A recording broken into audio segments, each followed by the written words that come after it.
Welcome to the Blue Whale. Welcome to the Dark Shadows Daybook at night or in the pod or casting or whatever. I'm Patrick McCray, and I'm joined with the fabulous Dark Shadows journalist, analyst, reporter, recorder, reviewer, webmistress of Josette's Music Box, and writer for the Collinsport Historical Society, the fantastic Alexis Latshaw. How are you? I'm great. How are you? I am. I'm fine as frogs hair, and so the topic we've been given is that of Barnabas Collins, and what could be more quintessential to Dark Shadows than that? So I mentioned that to you earlier today. First blush thoughts. That is a really big topic. First of all, It is a big topic. Barnabas is a little broad. Yeah. Oh, he's a large Canadian man, but continue. This is true. I mean, over 6 feet tall. You can't avoid that. Okay, so, all right, so it's a little broad. When I mention the name Barnabas Collins, whether it's a visual or whether it's a word or whether it's a name or anything, what's the first thing that pops into your mind? Byronic. Byronic. Okay, as in Byron Allen? Co-host of Real People? No, seriously. What? Tell me more about that.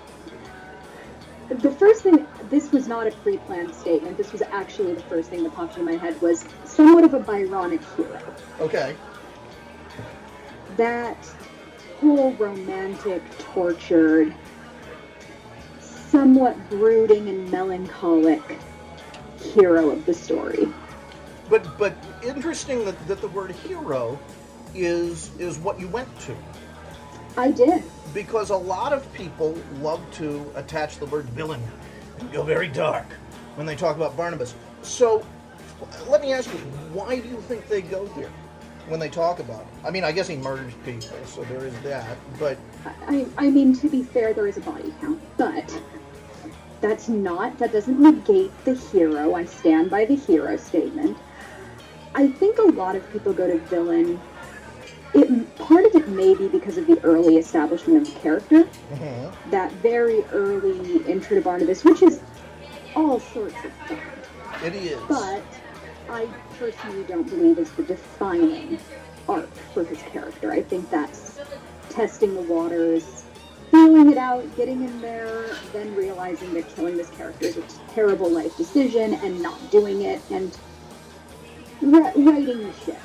So I think there is some impulse to use that early characterization as the basis of understanding his entire character. Uh-huh. But I also think he can be unfairly maligned by parts of the fandom. Okay, tell me about that. Well, for one thing, I do think part of it is that, and I do it as well, but it's with love. But he does, there's Jonathan Frid's endearing line read struggles. Sure. And which we all make fun of with love. But I do think there's some parts of the fandom that over time have come to view him as being, I'm trying to think of a way to put it. You see some aspects of the fandom that take a view of kind of the slightly inept, relying on Julia, not entirely the linchpin of the show character. Mm-hmm. I disagree with that. So you do see him as the linchpin of the show. I do, sure. In a lot of ways. Yeah. I mean, Dark Shadows about Barnabas. Star Trek's about Captain Kirk. People may want to focus on Spock or something like that, even though his appearance on Dark Shadows is very brief. Nonetheless, the show is about William Shatner as Barnabas Collins. But all seriousness aside, the show really is about Barnabas and following his arc, and I feel like everything going up to it is just a prelude to set the stage for that, and everything that happens after Barnabas goes away is kind of a commentary on what's happened. And even the other characters who appear are either antagonists for Barnabas, or like Quentin, they're sort of reflector characters for Barnabas. There are similarities, but they almost exist to establish the character in a fuller and fuller sense. I would agree with that. I think stripping the behind the curtain aspects of it, the things that we know about the showrunners and all of that outside, stripping all of that out of it, and instead looking at the show as a work unto itself, basically taking out all the trappings that we happen to know exist, which people at the time, when it was on the air to begin with, would not have had any reason to know existed. So we're stripping all that out, looking at the show just on its own. Within that story, there is this really, really nuanced, and when you get to the end of it, surprisingly sharply focused character arc in Barnabas Collins, which very much so. Rationally should not be the case, given what kind of show it is, but it's there. Yes. And that arc is what the rest of the show ultimately rests on. It's the underpinnings of everything that happens. Is he enters as this villain. I would make the case personally, this is my interpretation of that section of the show, that the reason he's such a villain is that he's been locked in a coffin for a very long time, and he's not entirely sure exactly what's going on. Sure. We've talked about this. We've talked about this, that it's, I mean, anyone would be struggling with this. He comes out of a coffin. His entire family, some people he doesn't like, all these people, they're basically all around him, but they have different names and different personalities.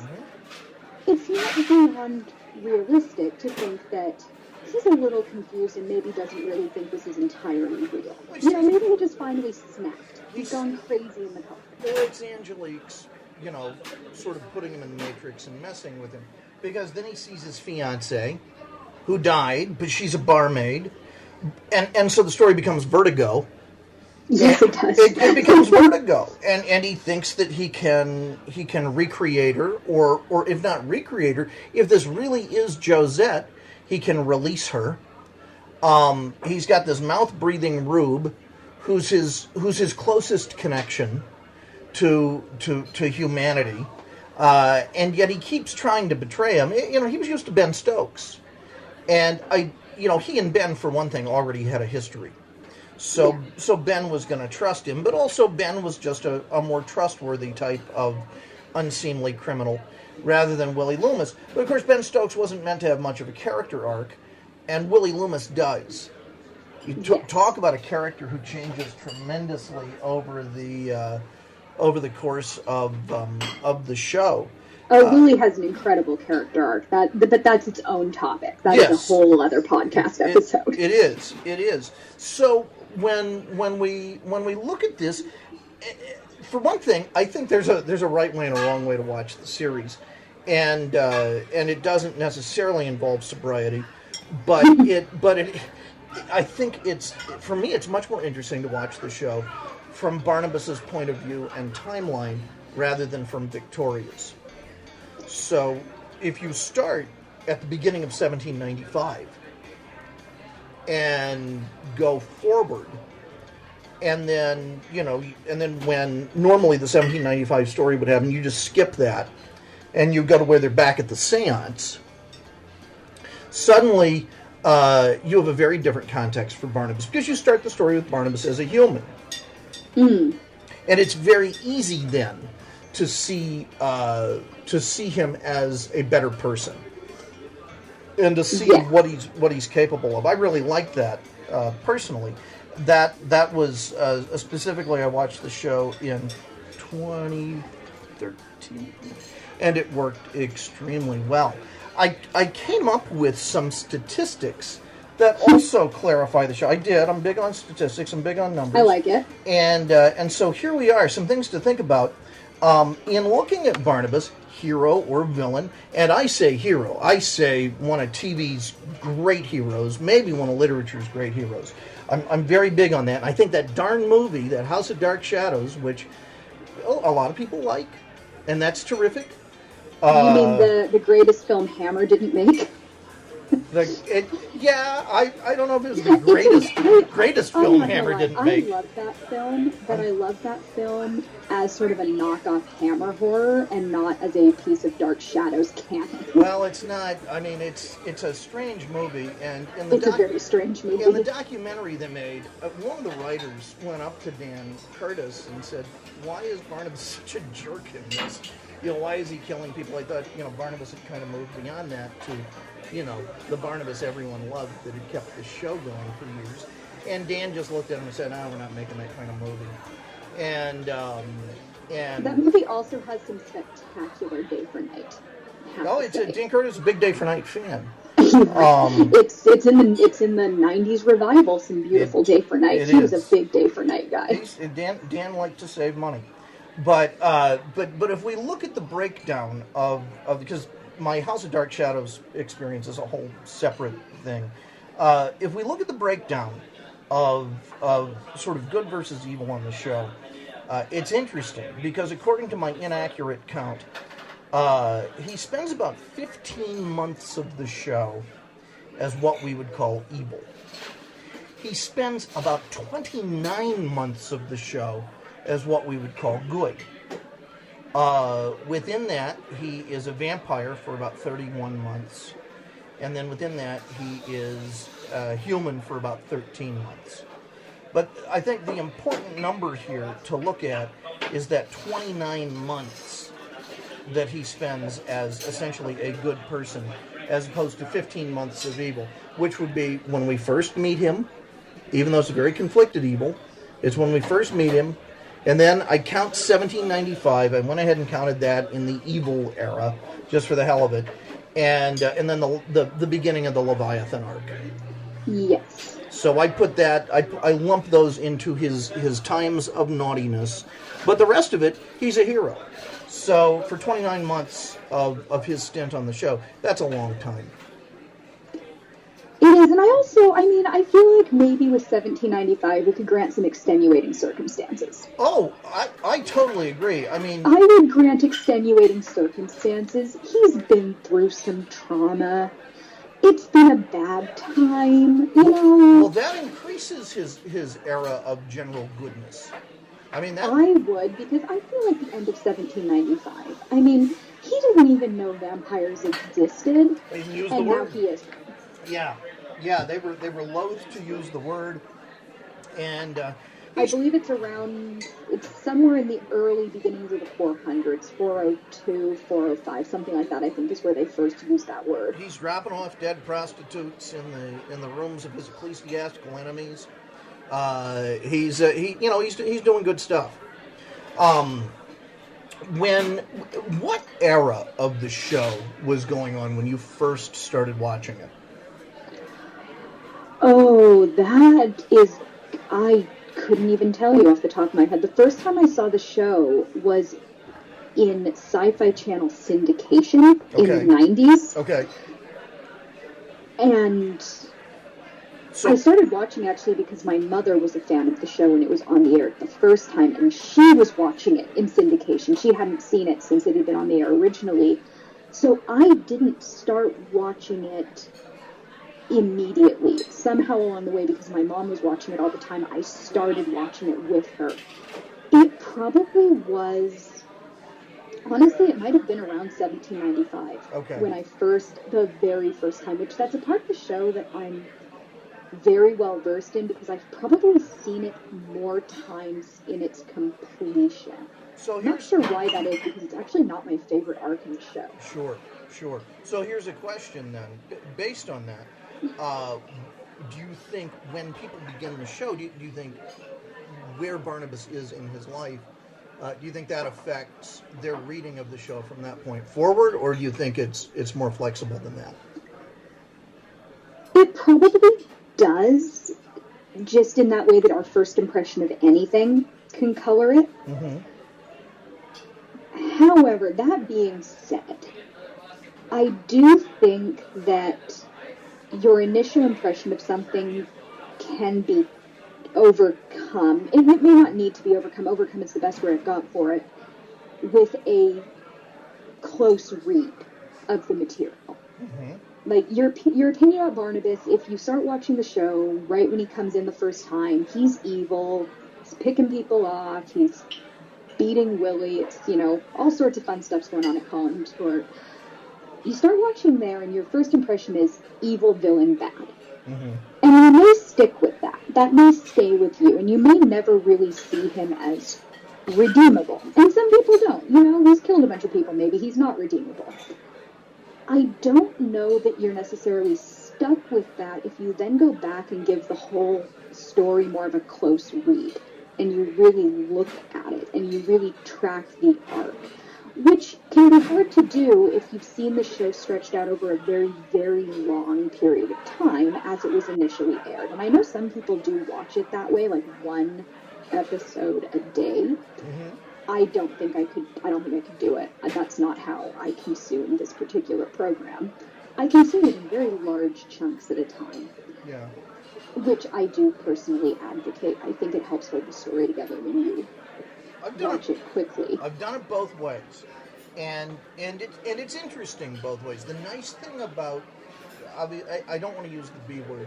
The nice thing about watching it immersively, watching a lot of it at once, is that you remain aware of things that were distant for the original audience, but as they're going on. So, you're still aware of something that was a month ago for the original viewers, but for you it was just yesterday. So it also does make you more cognizant of errors. Continuity problems become a lot more obvious. It does. I am the writer's best friend because I'm very good at ignoring that. To be honest, these people were under some major constraints. They were. The thing about watching it one episode a day is that you really have time to kind of sit with it and think about it and let it just kind of roll around, and you come back to it. And you're watching it, for better or worse, the way it was intended to be seen. So I think that's an advantage as well. Do you have a favorite Barnabas moment, even if it's first among equals or one of many? What is a favorite Barnabas moment that stands out for you? A favorite? Yeah.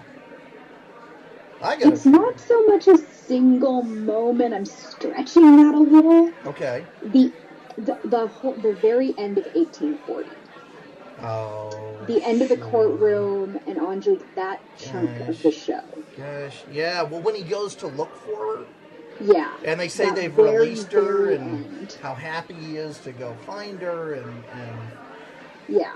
Yeah. That's it's a favorite in that sort of painful way, but it's one of the moments that really will always stand out for me. I got a lot of thoughts on that subject and yes. that moment, and there are several things that, having watched that way too many times, kind of like just watching the end of On Her Majesty's Secret Service over and over again, which I did to an unhealthy degree at one point in my life. The thing that really stands out to me there is after she's dead, two things. One, it's his physical fight with Lamar Trask, because it's terrible.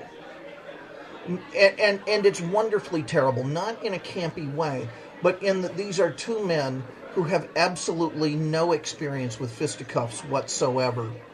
And yet they are put in a position where that's the only thing left to them.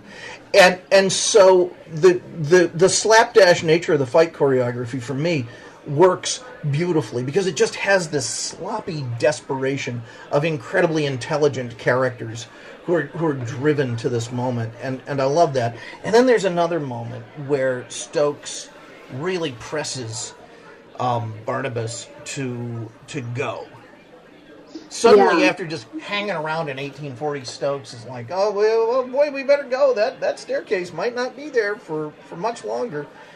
And it's ludicrous when you think about it, because, where is Stokes getting this? Where's the staircase going to go? It's right, this is a staircase. It's right there. But, that happens. right as they say, well, we're ready to go bury Angelique. And I think Stokes knows that if Barnabas goes to that graveside and if he sees her buried, he's never coming back. That's it. He sort of Stokes is being the friend who's like, man, you don't want to go over there. Yeah. Come over here. We're going to have a drink at the bar.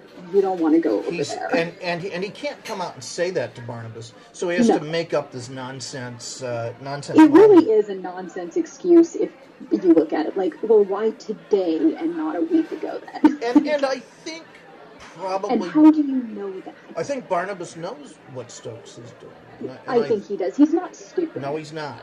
And he just has to. He has to go back and deal with it. And I remember. But what a horrible! It's just because obviously we as the audience never see the actual aftermath of this because it immediately goes into parallel time. Sure. But just how awful that would be, and I really do wish we would have had a chance to see how it would have played out. Of like. Going back, and it's the end of Somewhere in Time. They're just carrying on with life, and nobody but Julia and Stokes would know what had happened to him.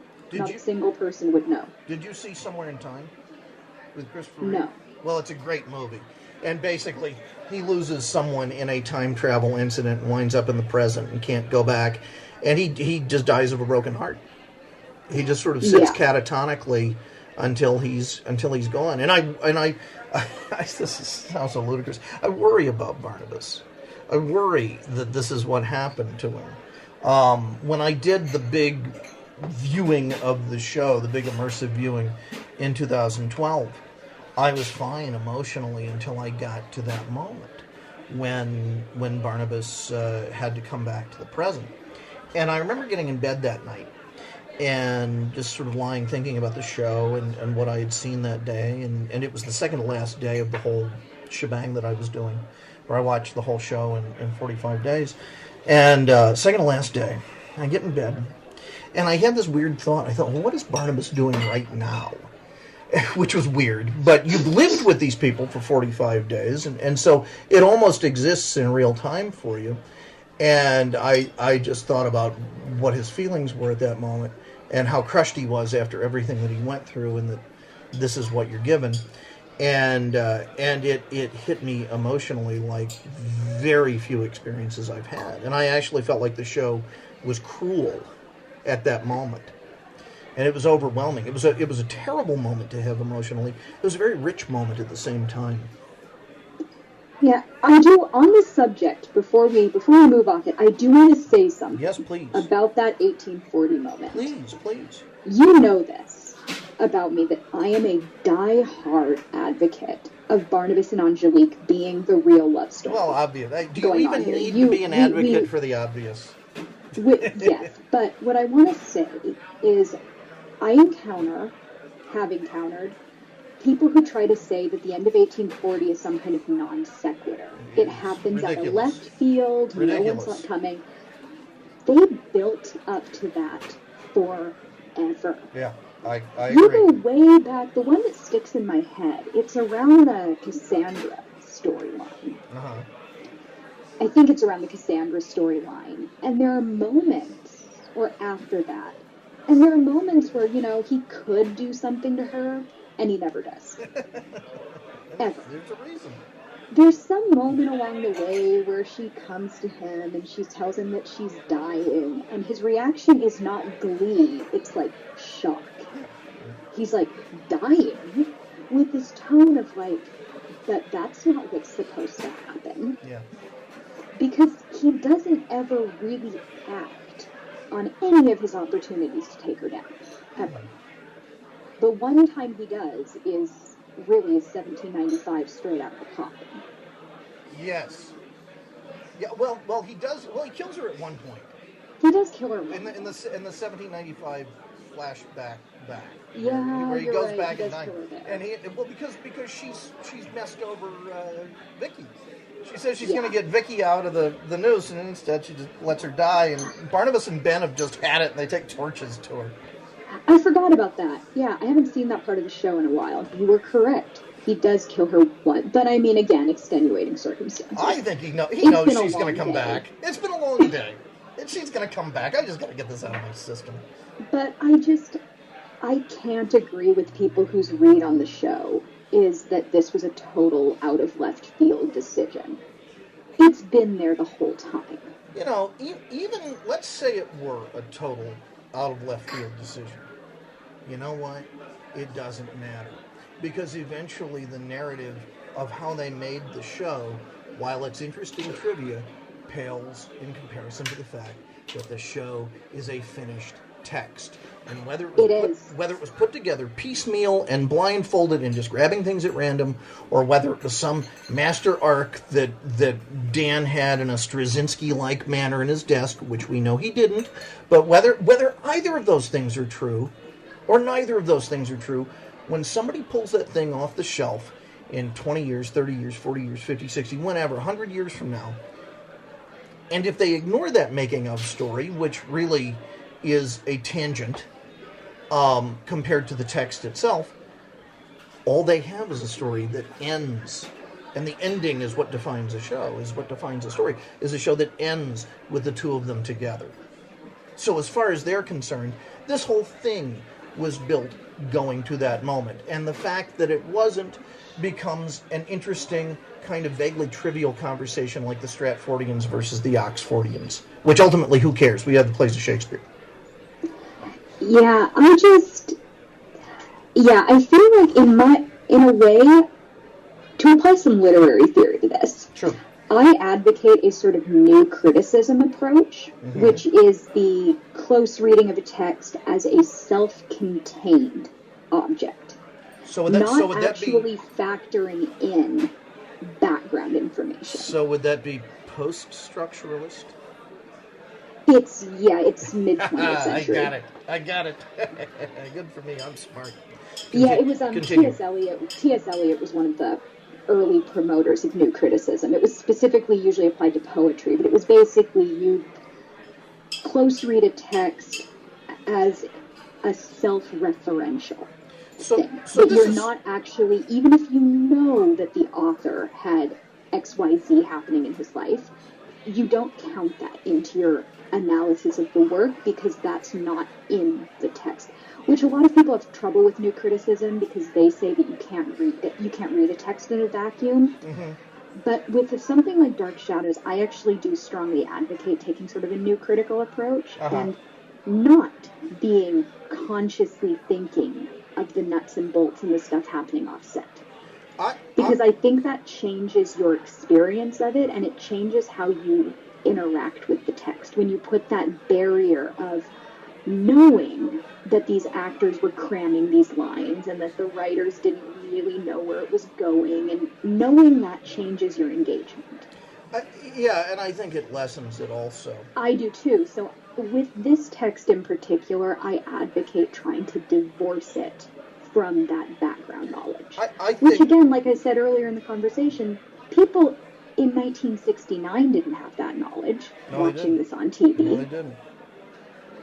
That's a very 21st century, internet age kind of thing to have happen, and I don't think the show benefits from it. I agree. When Wallace and I were doing time together, one of the things I mentioned to him that he asked me to bring up now is looking at Dan's penchant to recycle actors. If that had started earlier, and he had taken one of the actors who was on the show or who had been on the show up to April 1967 and had them play Barnabas Collins, how different would the show have been? And so I'm looking at several. Unfortunately, Michael Hage is not one of them. But because I think Frid's very genteel nature is something that is essential to the execution of Barnabas, and putting another actor in the place just would be strange. So there are two who really stand out to me as possible candidates, or if you had to, and one of them is Mitch Ryan. Discuss. What would Mitch Ryan have been like as Barnabas, and what would that have done for the show? Well, that would have been a very different show. Ooh. That would have been a very different program. When Maggie is kidnapped and is held in that house, I would have a very different sense of the danger she was under and the nature of the danger she was under. Yeah, I think, Mitch Ryan, he was a lot more rugged than Jonathan Frid. Yes, he was. He had that more, you believe that Mitch Ryan could be someone who could have been in prison. Yes. And gone out and remade himself in the world. You don't get that vibe quite as much off Jonathan Frid. No. He's got more of that upper crust refinement, whereas Mitch Ryan is a little more... He has a little bit more of a salt of the earth undertone. He does. Now, I actually think he would have come across as far more overtly dangerous and potentially violent. I feel like that's the Barnabas people keep thinking Barnabas is when they talk about remakes. The one positive that would have come out of Mitch Ryan playing Barnabas is, good God, can you imagine how much more formidable they would have had to have made Angelique? Yeah, because Mitch Ryan, he looks like a guy who could take you down in a bar fight. Sure. Whereas Jonathan Frid does not quite give off that vibe. No, he doesn't. And that's what makes his triumph in various fights and his efforts, roaming around Collinwood with a gun in those moments, so endearing. It's really endearing because you just look at him and you're just like, oh, honey. Thanks for playing. Thanks for playing. Gosh. And for effort. Now go in the closet and hide, and we're gonna let maybe Roger take care of this. Mitch Ryan, or Carolyn, or someone. Yeah, whereas with Mitch Ryan, you're like, yeah, he's just gonna go punch that guy's face in, and that's gonna be the end of that. He will take the bullets out of the gun and hurl them at the bad guy. Okay, so a more complicated one is Dennis Patrick. Oh. As Barnabas. Yeah. That's really layered. That is an interesting one because he is neither of the two previously mentioned options. He's not quite a Jonathan Frid, but he also isn't that kind of rugged, more macho Mitch Ryan. I really think where he would have excelled would have been Barnabas's abilities at social manipulation. Barnabas's ability to get the old house. Barnabas's ability to turn on Willie. Barnabas's ability to go from a gracious smile to Liz to an absolute sneer to Willie Loomis. So in other words, Jason McGuire.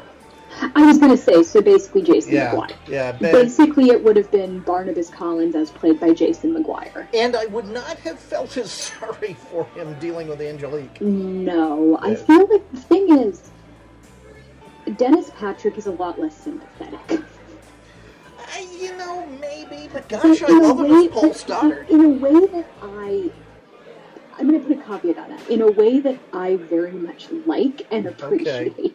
All right. Not in a, I don't, it's when you say unsympathetic, it instantly makes it seem like you really don't like that character. Sure.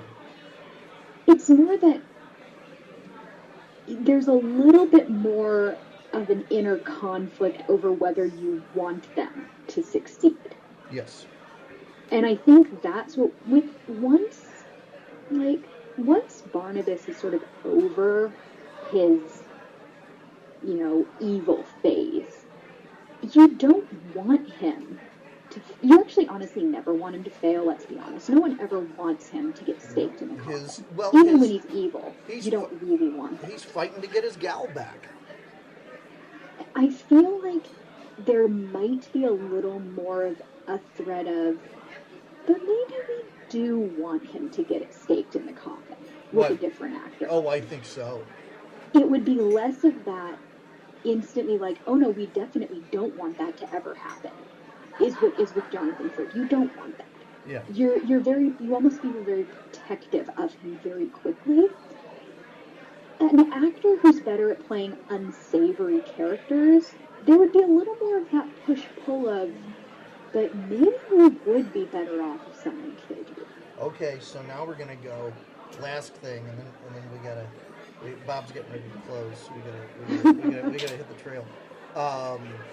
But I think the most heartbreaking choice, and I'm almost ready to weep just saying the words, Joel Crothers as Barnabas. Oh. It's just instantly heartbreaking. Yeah, it is. I mean, that guy talking about Josette or whatever, I'm gone. Oh, that's a tug at the heartstrings right there. You would have the entire family guarding the old house to stop Woodard from going in to stay. Like, no, he's a nice guy. Let him kidnap her. She'll be better off. Sam would be fighting for it. Now, Meg. That's the thing. There wouldn't be anyone having the villain or hero debate with Joel Crothers. Everyone would be unified on the hero front. And the man was a saint. He really nobody would be making the villain argument. Even as Nathan Forbes, he somehow is a saint. I love him. He's still endearing and likable as Nathan Forbes.